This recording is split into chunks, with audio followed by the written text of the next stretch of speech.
Baik, Assalamualaikum warahmatullahi wabarakatuh. Salam sejahtera bagi kita sekalian. Semoga kita dalam keadaan sehat walafiat, serta senantiasa diberikan kesehatan dan semangat dalam menimba ilmu. Baik, sebelum kita melangkah lebih jauh, mari berdoa terlebih dahulu. Berdoa menurut kepercayaan masing-masing dipersilahkan.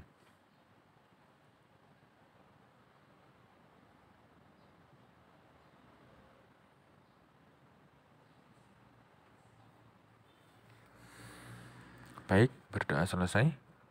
Pada kesempatan kali ini kita akan sedikit berdiskusi tentang penyusunan anggaran.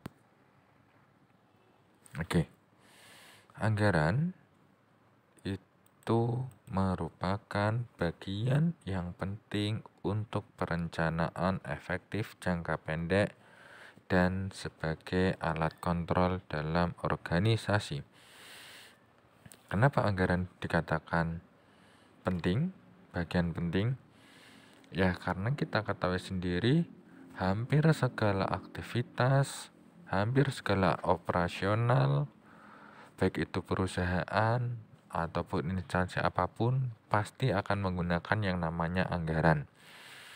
Sehingga dengan adanya anggaran itu bisa mendukung bahkan memperlancar aktivitas maupun operasional sebuah instansi. Nah, selain itu, anggaran juga merupakan alat kontrol dalam organisasi.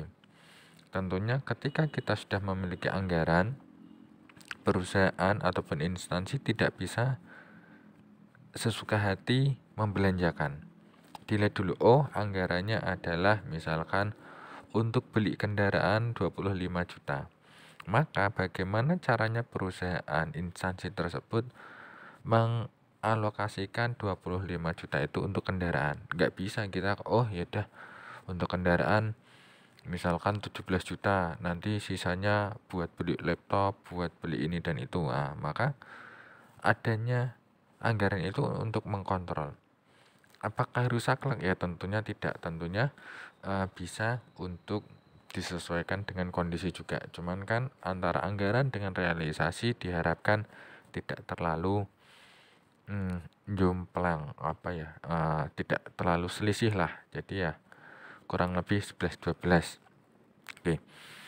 Nah, penyelenggaraan anggaran biasanya meliputi waktu 1 tahun dan menyatakan pemasukan dan pengeluaran selama tahun tersebut. Jadi, anggaran itu memang secara umum 1 tahun, walaupun periode operasi, periode kegiatan itu tidak selalu dalam bentuk tahunan. Ada mungkin yang bulanan, ada mungkin triwulan, ada mungkin semester, dan lain sebagainya. Cuman memang secara umum itu adalah 1 tahun. Anggaran 2020, berarti segala sesuatu tentang pemasukan, tentang pengeluaran di 2020 masuk dalam anggaran 2020. Yang perlu diperhatikan juga adalah anggaran tentunya berbeda dengan ramalan. Kenapa berbeda? Karena ya anggaran itu relatif lebih bisa dipikir secara logis. Selain itu juga anggaran itu biasanya mengacu pada sebelumnya, pada periode sebelumnya.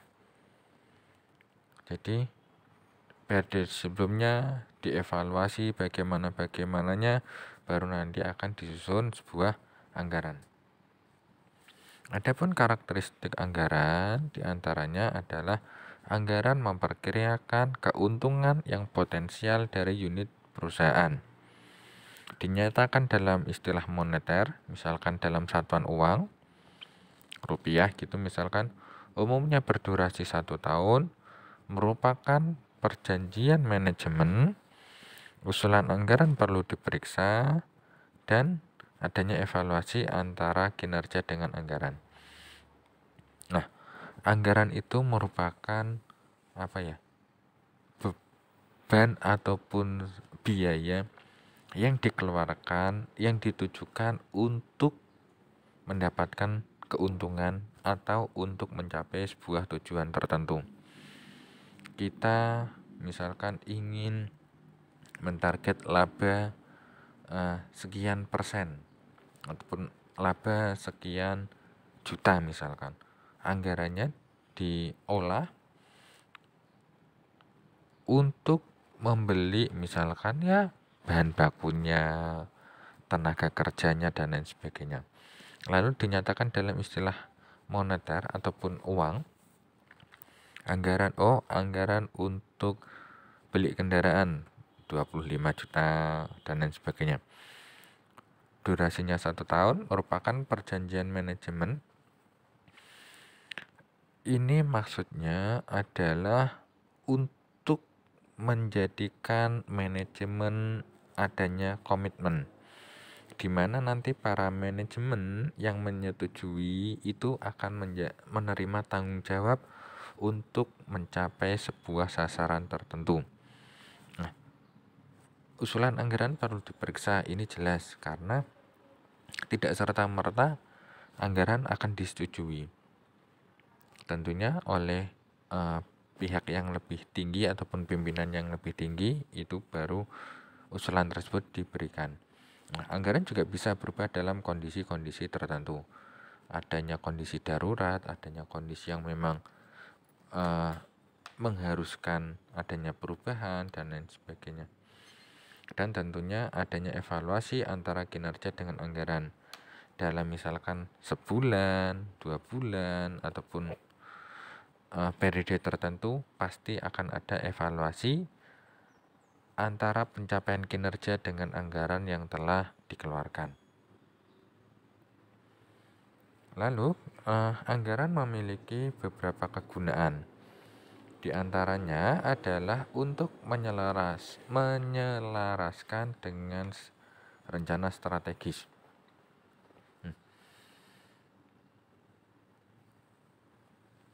Rencana strategis daripada perusahaan, misalkan dalam kurun waktu 1 tahun akan menguasai sekian persen pangsa pasar, maka anggarannya harus diselaraskan.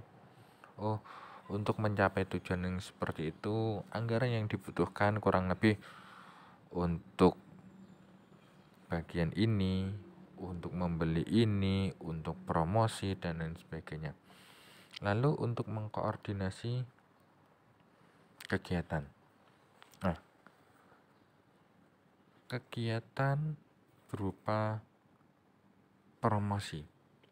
Maka setiap elemen, setiap bidang itu akan melihat anggarannya terlebih dahulu.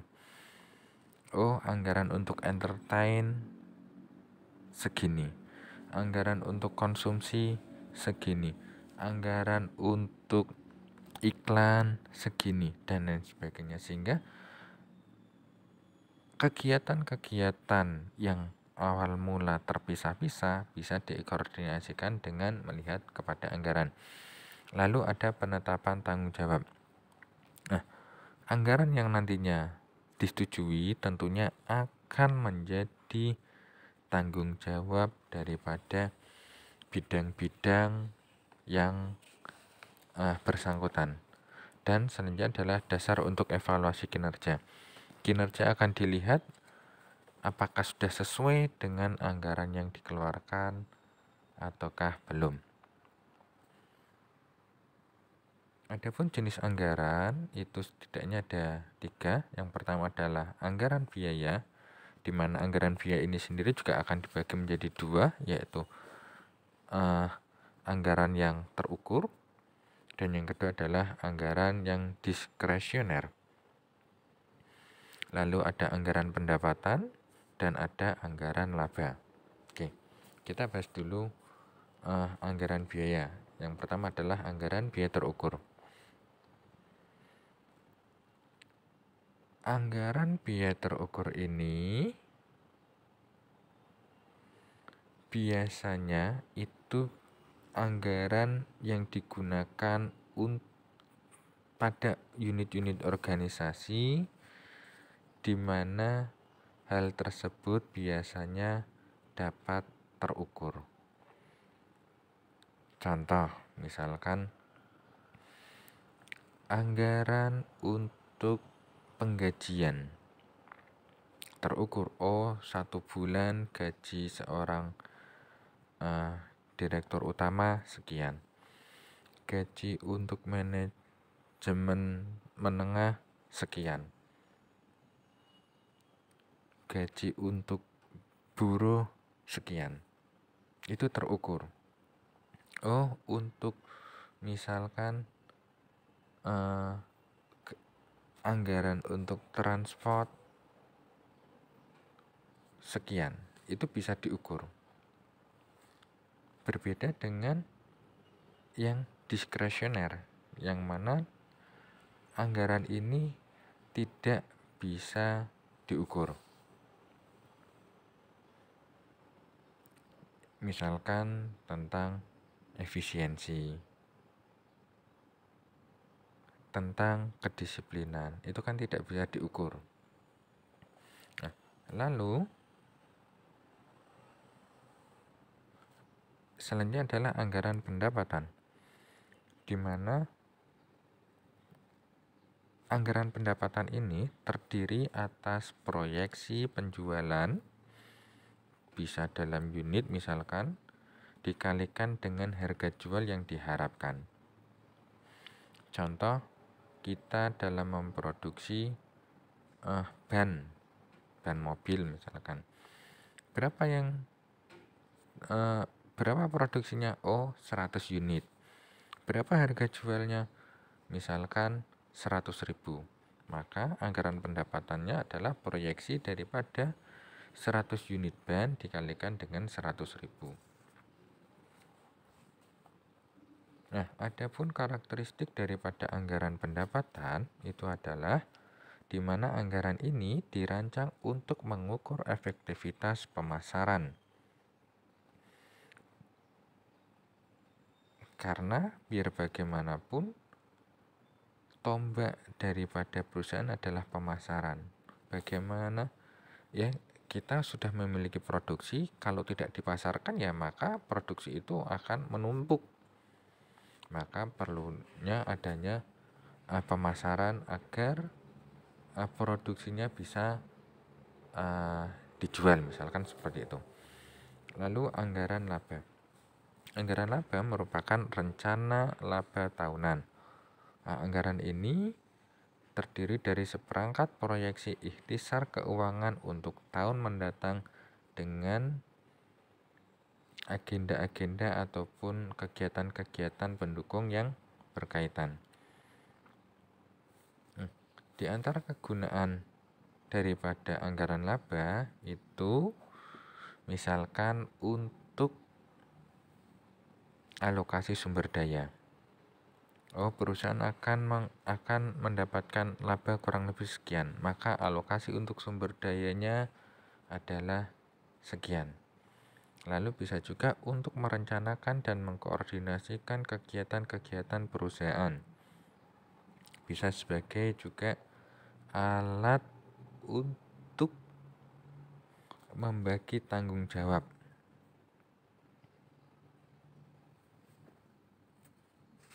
Jadi tanggung jawab ini tentunya akan melekat kepada setiap elemen dalam perusahaan. Lalu ada siklus perencanaan. Siklus perencanaan di mana ini menyangkut perencanaan strategis, penganggaran modal, dan penganggaran operasional. Perencanaan strategis ini merupakan sebuah proses yang umumnya melibatkan bagian eksekutif dan seluruh manajemen yang sebagian besar memiliki informasi yang luas, yang mana untuk membuat perencanaan beberapa tahun ke depan.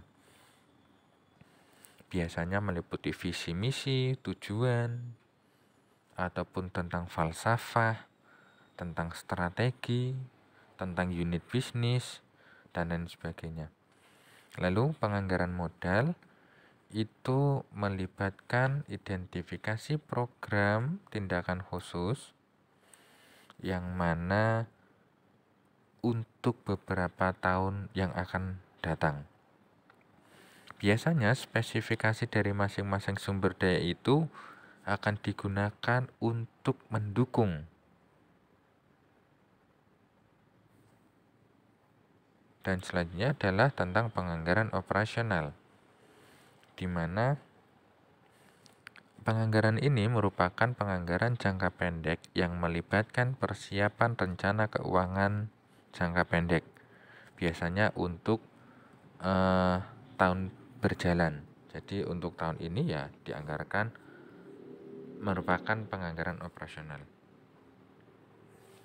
Lalu penentuan target. Target kinerja dapat menstimulasi karyawan maupun manajemen untuk berkompetisi. Makanya sangat perlu kita adanya misalkan reward karyawan terbaik minggu ini, pekan ini adalah Sinta misalkan, atau karyawan terbaik yang laki-laki Ahmad misalkan. Nah, itu bisa memotivasi antara elemen-elemen instansi untuk menjadi yang terbaik dan memberikan yang terbaik. Lalu, anggaran merupakan target kinerja utama untuk mengevaluasi kinerja. Kinerja biasanya berdasarkan dengan anggaran, berasaskan anggaran. Kinerjanya baik, biasanya didukung oleh anggaran yang mencukupi. Lalu, target memotivasi manajer untuk menggunakan pengetahuan yang dimiliki untuk membantu mencapai tujuan.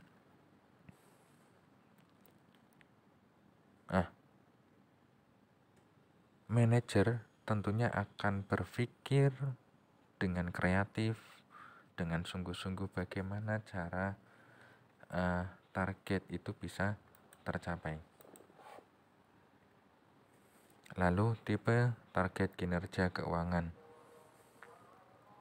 Yang pertama ada target berbasis model, historis, dan negosiasi, di mana target ini merupakan turunan dari prediksi kinerja yang memungkinkan dalam sebuah rangkaian periode pengukuran. Target ini biasanya digunakan pada aktivitas yang dapat diprogram.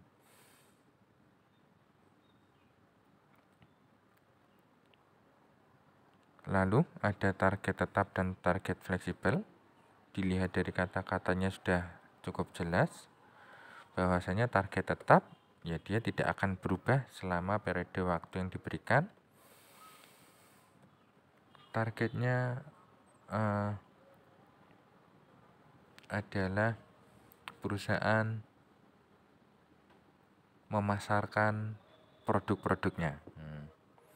Berbeda dengan target fleksibel, maka itu bisa berubah sesuai dengan kondisi yang dihadapinya. Lalu ada target internal dan target eksternal, di mana target internal itu biasanya seputar tentang dalamnya perusahaan, dalamnya instansi, yang segala sesuatunya berkaitan dengan internal, baik itu karyawan, manajemen, kebijakan, dan lain sebagainya. Sedangkan target eksternal berkaitan dengan pihak luar, baik itu konsumen, baik itu masyarakat, baik itu pemerintahan, dan bahkan mungkin sampai investor. Oke, sebagai penutup, kita tidak perlu baper dengan omongan orang lain tentang diri kita. Yang terpenting adalah bagaimana diri kita untuk terus berusaha menjadi insan yang baik dan memberikan kebaikan serta kebermanfaatan kepada siapapun. Semoga yang sedikit ini bisa bermanfaat, bisa menambah wawasan kita, dan semoga kita bisa berjumpa di lain kesempatan dalam kondisi yang lebih baik. Mohon koreksi, mohon maaf, mohon doa. saya cukupkan dulu. Wassalamualaikum warahmatullahi wabarakatuh.